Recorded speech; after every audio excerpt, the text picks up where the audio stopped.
it's my pleasure to introduce your Commander-in-Chief, my husband, Joe Biden. Don't worry, we got babies at home.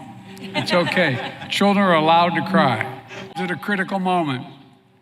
Our economy is growing, but not without pain.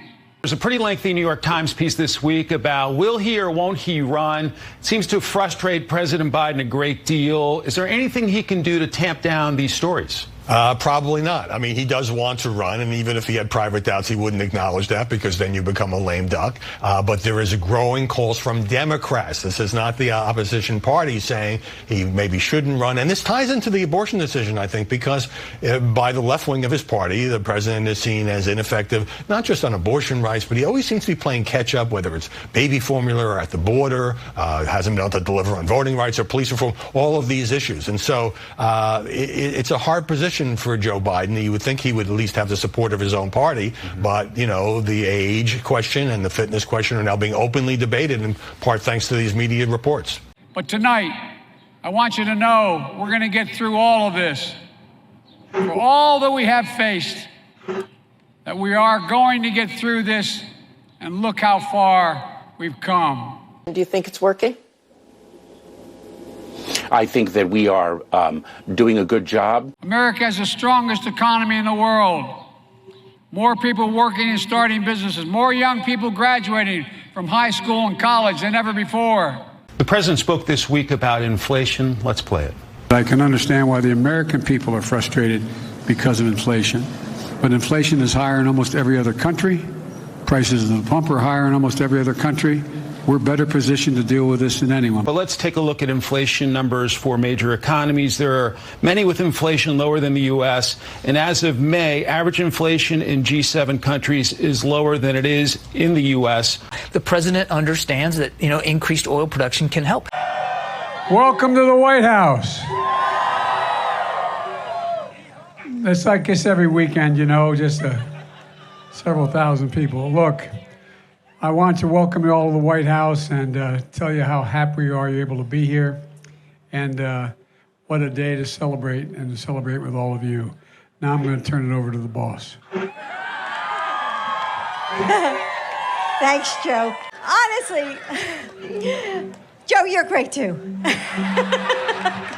So, sharing this evening with you has really just been so special for me and for Joe and for all the Biden family.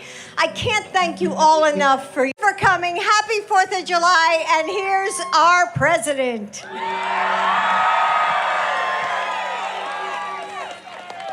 And she still hangs out with me. Hey guys, one serious note,